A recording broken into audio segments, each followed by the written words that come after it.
صلوات. گزری جو قتل گاہ سے زینب جگر فگار، آنکھیں لہو لہو تھی،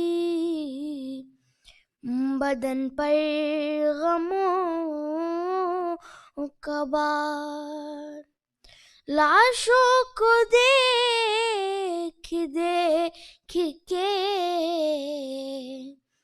روتی تھی زار زار، کہتی تھی جلد آئیے یا شاہ ذوالفقار. کیسے بتاؤں کیا میرے دل پر گزر گئی، لاشیں پہ بے وطن کے جو میں ننگے سر گئی. ہائے بابا غربت میں قتل ہو گیا مظلوم بے وطن، میں بھائی بھائی کہتی تھی لاشا بہن بہن. غربت میں قتل ہو گیا مظلوم بے وطن، میں بھائی بھائی کہتی تھی لاشا بہن بہن. تیروں پہ تھا رکھا ہوا لاشا حسین کا، ڈوبا ہوا لہو میں تھا کرتا حسین کا. آواز تھی حسین کی بہنا کفن کفن، میں بھائی بھائی کہتی تھی لاشا بہن بہن. آئی ناراض دو گھڑی پردیس کی فضا، کنبہ شہید ہو گیا میرا گھر اجڑ گیا. پردیس دیس غیر کا اپنا وطن وطن، میں بھائی بھائی کہتی تھی لاشا بہن بہن. ایک دن کے داغ میں نے 72 اٹھا لیے، کچھ داغ میں نے قلب کے اندر چھپا لیے، چھپتے نہیں چھپانے سے داغ رسن رسن، میں بھائی بھائی کہتی تھی لاشا بہن بہن. دیکھا ہے بابا میں نے جو منظر بتاؤں کیا، نیزوں پہ تھا رکھا ہوا سر ہر شہید کا گھوڑوں کے دوڑنے سے تھا ٹکڑے بدن بدن میں بھائی بھائی کہتی تھی لاشا بہن بہن بابا حسن سے تابا حسین شہید تک بابا میر شام سے دورے یزید تک لوٹا ہے اہل شام نے با چمن چمن میں بھائی بھائی کہتی تھی لاشا بہن بہن برچھی کلے جے علی اکبر میں جب لگی بابا کو دی صدا کبھی آواز مجھ کو دی کہتا تھا سینہ تھا میں کہ اماں چوبن چوبن میں بھائی بھائی کہتی تھی لاشا بہن بہن غربت میں قتل ہو گیا مظلوم بے وطن میں بھائی بھائی کہتی تھی لاشا بہن بہن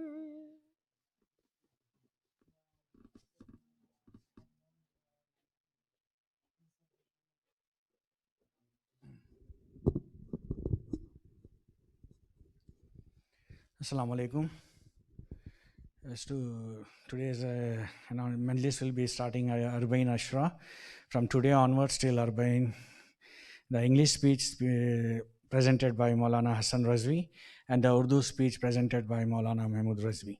The English speech will be start at 8:15 p.m. and followed by Noha. Then there will be a Urdu Marsiya. After that, Maulana Mahmud Rizvi will address the Urdu speech. Muhammad Rizvi. Now I request Maulana to start his kalam.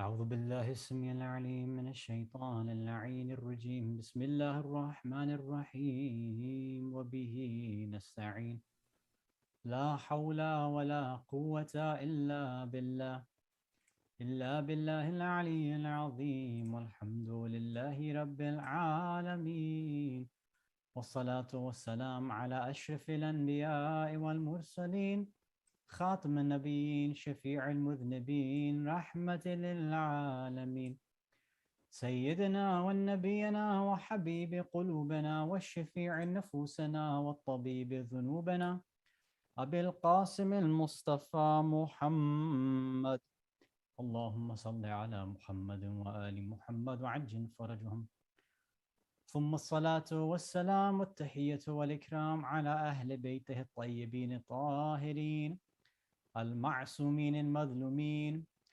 المنتجبين المكرمين الخيرين الفاضلين السيدين الصادقين سيما بقية الله في الأرضين روحي وأرواح العالمين لتراب مقدمه الفداء ولعنة الله على أعدائهم أجمعين من الأولين والآخرين إلى قيام يوم الدين أما بعد صلوات على محمد وآل محمد اللهم صل على محمد وآل محمد وعجل فرجهم Mu'mineen, mu'minat, brothers and sisters in Islam and Iman, Salamun alaykum wa rahmatullahi wa barakatuh.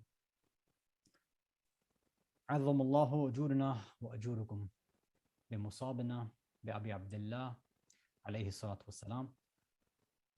We offer our condolences to the Ahl al-Kisa, to Rasulullah, to Imam Ali, to Bibi Fatima, Imam Hassan, to Imam Mahdi, Imam of our time, to all mu'mineen and mu'minat, hearts are burning when they continuously mourn the tragedy which took place in the battlefield and the desert plains of Karbala. We also thank Allah for this opportunity, this tawfiq, to be able to continue to gather together for these morning Azadari commemorations. Without these, as most of us know, we've grown up with these, and they have so much value that if they weren't present, only Allah knows where our iman would be, where our communities would be. And perhaps it's these very Azadari gatherings that have been holding us together, having us hold close and stick to the teachings of the Ahlul Bayt alayhi salatu wasalam. I wanted to also say Alhamdulillah and thank you once again to the community, the Mahdi Youth Society, for the kind invitation. Inshallah, if all goes well, and I would ask that you please keep us in your du'as. If everything goes well with logistics, then hopefully we'll be able to continue these sessions in person starting Thursday night. So keep making dua for that, and hopefully, all the COVID testing stuff and all the other passport-related issues will get resolved. There's a lot to discuss. There's a lot that I'd like to discuss in this Ashra Zainabiyya. We start off the month of Muharram, and we start from the journey of Imam Hussein alayhi salam from Medina to Mecca, from Mecca to outside of Kufa, from outside of Kufa to Karbala. Then we continue on this journey from Karbala with the women and children of the Ahlul Bayt led by Imam Sajjad alayhi salatu wasalam, as they go from Karbala to Kufa, from Kufa to Sham, and then these nights mark their return journey from Sham back to Medina, from Sham first to Karbala for Arba'een, for the ziyarah, and then eventually back to Medina. So in these 2 months, Muharram and Safar, there's a lot of internal changes that you and I go through. Right? When we come together for these gatherings in these majalis, we have a lot of expectations. There's a whole culture behind what we do when we gather, we put on black, we try to make everything reflect the mourning and azat environment and the emotions that we feel. We remove certain happy things from our life. For example, certain things we might normally celebrate, we don't celebrate. So there's a whole change in our life for these 2 months. Right? No other religion has something like this. What I'd like to do for this first night, inshallah, is think back. All of us, I'm not sure how many individuals are sitting there and present there. But my assumption is that you'll have people from various different backgrounds and age demographics. Any of us, we can all ask ourselves a question. What exactly have I been learning from all of these years sitting down, listening to the tragedy of Karbala? Part of it is definitely a history lesson. We've learned the history of the dhulm that took place to the Ahlul Bayt. So that's definitely there for, I think, at least everybody, right? Most of us have created and engaged in and in some ways benefited from and Azadari culture. But if we were to stop and reflect and think about how specifically have we benefited from it? How do people really mourn and learn and gain and progress and do rushd? How do they grow from Azadari? Assuming that they believe they should be growing, which of course all of us should be. I think everybody at this point knows that this azah is not simply meant for us to come, to gather, to cry, and then go home, right? There's something more there. But what exactly should we be doing? I think it's obvious that even in the same center, sometimes even within the same family, people mourn in different ways. Our azadari varies from family member to family member. Sometimes the parents will be different than the kids, or one family might be different than another family in the community. And then we have a certain culture, right? Maybe our Desi background, the way that we do azadari might be different than the Iranians or the Afghanis or the Iraqis or Lebanese, etc., right? So sometimes it might occur to us, we are doing something one way, or I might be mourning one way. Is this really the best way to be mourning? Is this the only way? Is everybody else's way of performing azadari insignificant or inferior? And the way that I want to talk about this and introduce the topic tonight is first to talk about this famous hadith that we all know. I'm sure we've heard it every year from Rasulullah sallallahu alayhi wa alihi wa sallam. Allahumma salli ala Muhammadin wa Muhammad wa ajil fadl. And he's reported to have said that inna liqatl al-Husayn harara fi qulub al-mu'minin la tabarrad abada. That there's this burning within the hearts of the mu'mineen, those who have iman, whenever they think about the qatl and killing and shahada of Imam Hussein alayhi salam.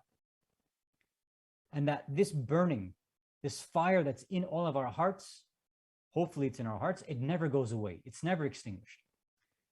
If you reflect, even the most irreligious Muslim, well, I guess Shia, the most irreligious Shia, if let's say they don't pray, they don't fast, they use inappropriate language, they watch inappropriate things, they listen to inappropriate things, they don't care about halal and haram, they eat whatever they want, they drink whatever they want, right? Islam doesn't really mean much for them.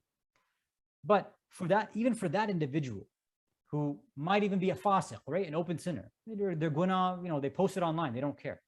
Even for somebody like that, when we talk about, or they hear about Imam Hussein alayhi salam, they still have that burning within them. No one can deny the tragedy of Karbala. No one can deny that bala and the tribulations that the Ahlul Bayt had gone through. And that's why, I know sometimes some speakers are very harsh on the way when they talk about individuals only showing up to the center in Muharram, or only on Ashura, or only on certain occasions. And, they're very negative, like, oh, why are you coming only one day out of the year? Or why only 10 days out of the year? Or only on these few days? Why are you doing that? You need to come every Thursday, or come for Jummah, or this and this. Look, we should see this as a positive. The fact that these individuals or these families, the rest of the year that they don't attend, okay, that's not good, but their love of Imam Hussein alayhi salam, their love of Zainab, their love of Fatima, the love for the Ahlul Bayt has kept them connected to Islam just by that one small thin string. If it wasn't for Imam Hussein, who knows where they would be? Who knows what they would be engaged in and what they would be doing? Just through the azah, the love for Imam Hussein, the burning that's in their hearts, they are still drawn to the centers. They're still drawn to the Majlis al-Azah.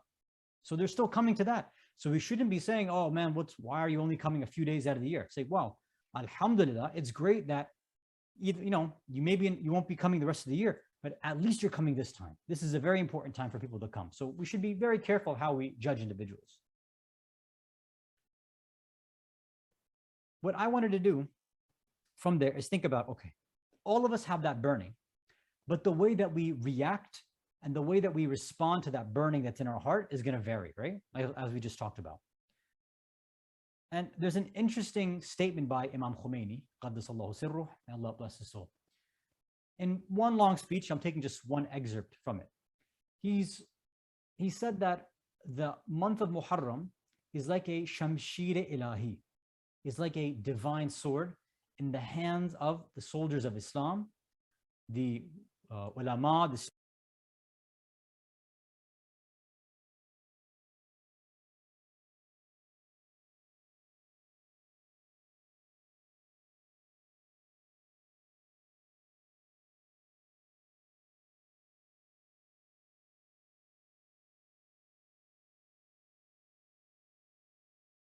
maximize the benefit from this. You do, the tamam istifada from this and isti'mal. You benefit maximally from the month of Muharram or from the azadari in general. this analogy of Muharram or Azah and Azadari being like a divine sword, I thought is a very, very beautiful analogy. It's a really nice metaphor.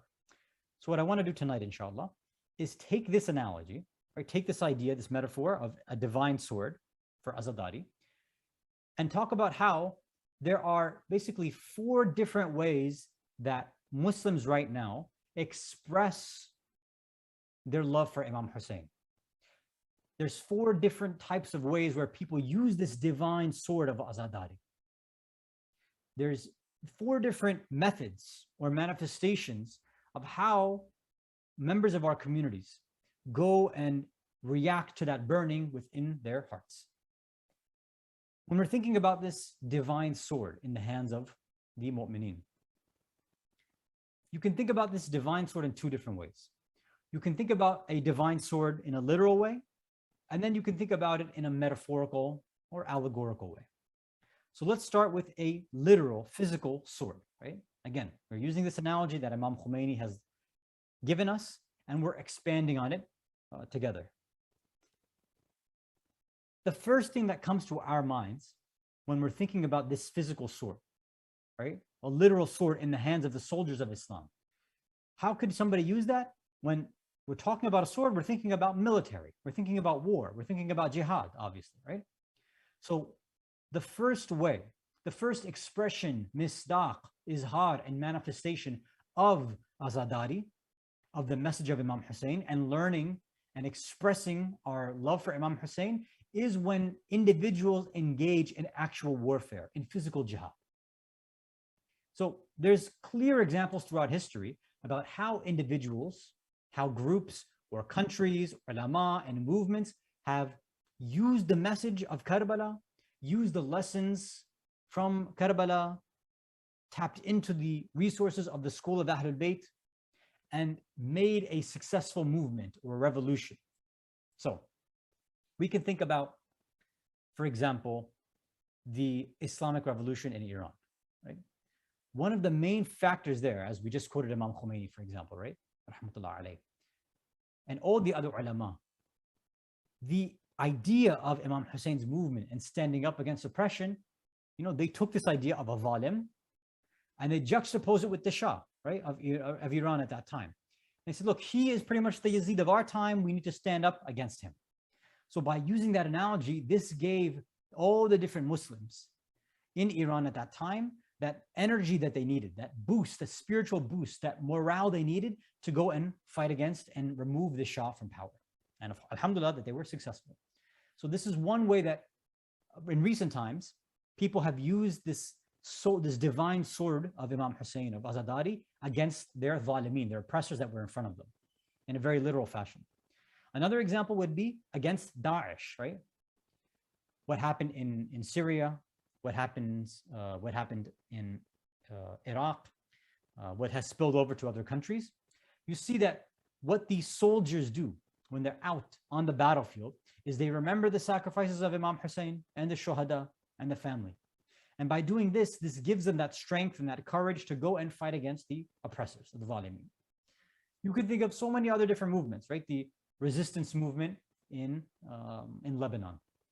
You can think about other individuals in other countries using it, who have been standing up. The people in, for example, Bahrain, those in, for example, Yemen. Many of them tap into the message of Imam Hussein alayhi salam, use that as a catalyst, and then they go and fight against the zalimeen. So one of the clearest, most literal ways that people use this divine sword, this Shamshir Ilahi, is they go and fight the zalimeen, the oppressors. They say the same way Imam Hussein alayhi salam fought against his oppressors, then we are doing the exact same thing. So it's the easiest manifestation, the easiest misdaq and izhar of the message of Imam Hussein and Karbala. So this is the first way. Salawat ala Muhammad wa ala Muhammad.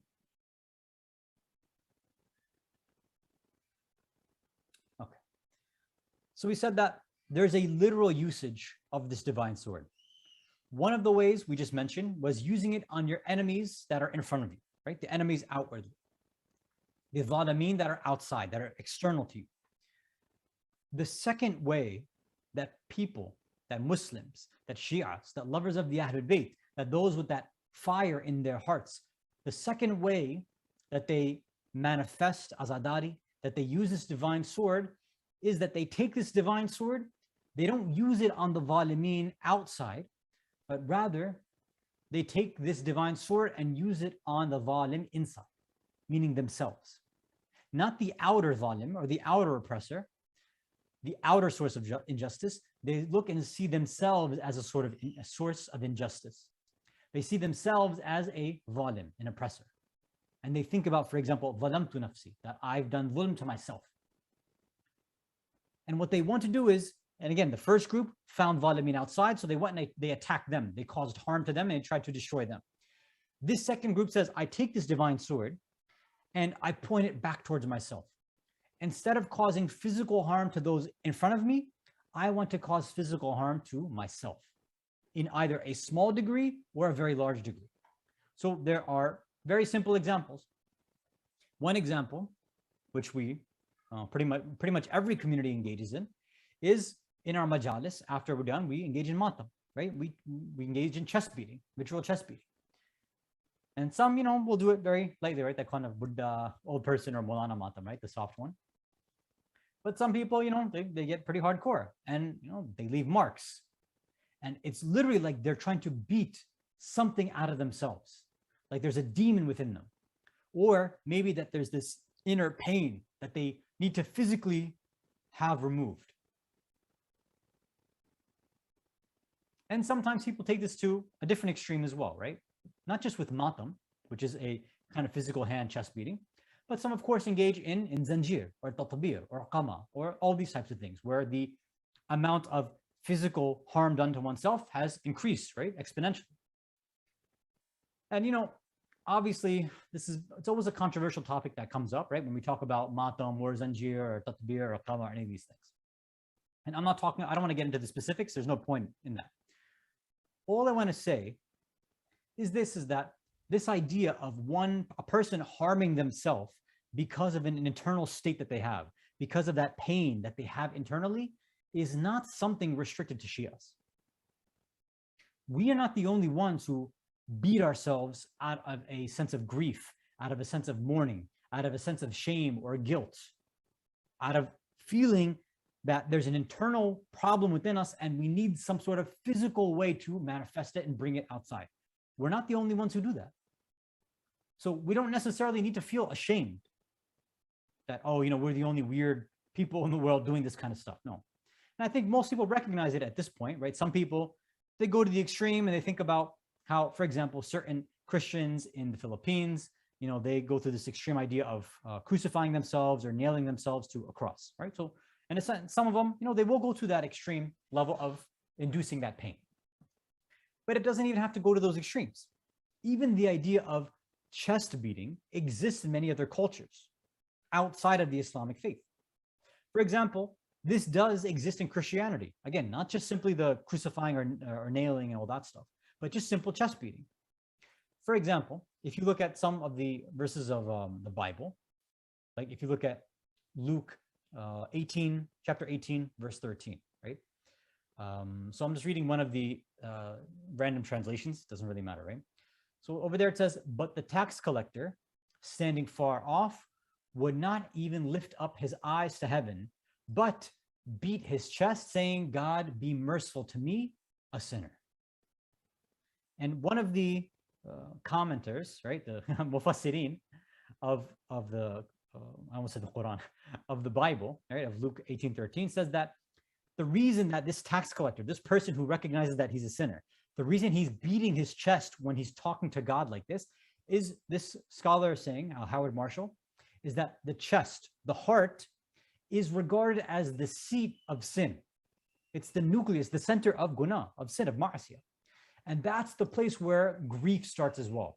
Because this is where all the sin comes from. So in a sense, that when somebody wants to reflect that, God, I did something I'm not supposed to, and I feel bad, of course, that's what they want to hit that part.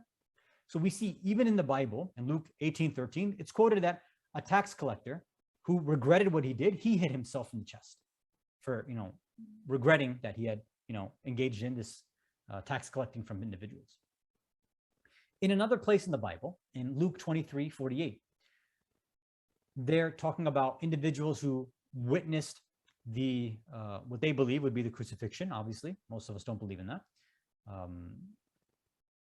That when they saw what happened to Nabi Isa alayhi salam, to Jesus.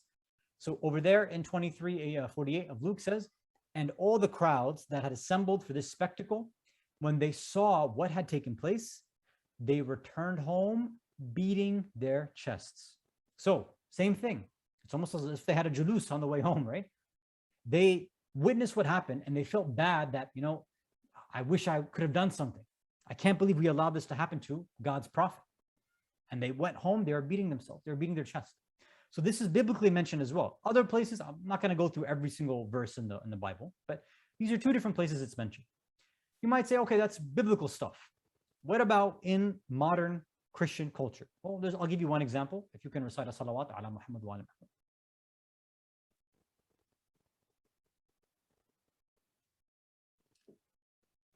In certain Roman Catholic places and churches, in certain Roman Catholic cultures, they perform something called a confiteor or a confiteor, which is basically a confession. But the way that some of these individuals perform their confession, it's not just this idea of they sit in a box and then they say how they feel. For some, there's a very sunnati or traditional way that they perform it. They say that was passed down from Augustinus, right? Or St. Augustine. And basically what some of these, and some still do this today, right? It's something that's been passed down for a while. What they do is they will hit themselves in the chest and they'll say, mea culpa, mea maxima culpa, which is Latin and English means it's my fault or through my fault, through my most maximum, my most grievous, my worst fault or my worst sin. So they're basically almost making dua, right? They're doing tawbah, istighfar, right? Saying sorry to God, confessing their sins while hitting their chest. Now, this is not something that normally you and I do necessarily, right? But I think you can see the sort of similarities that these Roman Catholics, they're hitting their chest, right? They're beating themselves out of for the sake of grief and shame that they've sinned against God. We saw from the other verse of the Bible that two individuals, one was a tax collector, he knew his sin, he hit his chest. The groups who witnessed what they believe was the crucifixion, they also hit their chests as well. So we can understand why individuals, when they hear the tragedy of Imam Hussein and the other shuhada of Karbala and the musibah and masa'ib that took place to the Ahlul Bayt afterwards, isn't it a natural reaction for people to hit themselves, right? To beat their chest, whether lightly or, very harshly? It's not something out of the ordinary. This is something that's been done in other cultures. So we shouldn't feel ashamed. Now, again, I'm not somebody that likes quoting scientific evidence. It's out there. I'm sure you've all seen these, WhatsApp forwards and YouTube videos all talking about the scientific benefit of matam. Look, we're not doing it because it helps your stress or it helps remove your mental stress and things like that. That's not the point. If that's a benefit, alhamdulillah, that's wonderful. It's a benefit. But that's not the reason why we're engaging these things. We should recognize more of the spiritual aspect of it, not the physical, empirical side, right? Let's not reduce and filter down and diminish the quality of the azadari, right? To some empirical study or something, some Oxford psychologist came out with. We don't want to do bihurmati to the, message of the Ahlul Bayt and the azadari that's been passed down. So far now, we've gone through two examples, two manifestations of azadari. We said that we looked at this divine sword that's in the hands of Muslims based on the analogy given by Imam Khomeini, right? The Shamshir Ilahi. And we said that the Shamshir Ilahi, if you take it literally, that all of us are holding this divine sword, we can use it against zalimeen, oppressors. You can use it against either the zalimeen that are outside of you, meaning the oppressors outside, like many military forces have done before, as they still do to this day. They use the message of Karbala and they fight against oppressors. Or somebody can think about this literally and want to not cause harm outside, but cause harm to themselves out of grief, out of anguish, out of that internal pain that they feel, recognizing that they are a zalim, recognizing their sadness, internal anguish, that I wish I was with you, Aba Abdullah. I wish I could have done something. I wish I could have been there to support Imam Sajjad. I wish I could have been there to be with Bibi Sakina and Bibi Zainab. I wish I could have done something, right? But I couldn't do anything. So out of that grief and that mourning, it's natural to hit ourselves to various degrees, just as other cultures would engage in as well. So these are two manifestations of this divine sword, this Shamshir Ilahi in the hands of the Muslimin. Inshallah, tomorrow night, we're going to continue the analogy. Tonight, what we've talked about is two ways that the sword can be used literally. Outside on other dhalimeen or inside on yourself being a dhalim. But what if we think about the sword, this Shamshir Ilahi, not being something physical, not being something that you physically go and cause harm to somebody, but what if we think about the Shamshir Ilahi more metaphorically, more spiritually, more metaphysically? What does it then mean to use this metaphorical, allegorical, spiritual sword on the outside and then on the inside, externally and internally? Inshallah, we'll begin that discussion tomorrow night. If you can recite a salawat ala Muhammad wa ali Muhammad. Allahumma salli ala Muhammad wa ali Muhammad.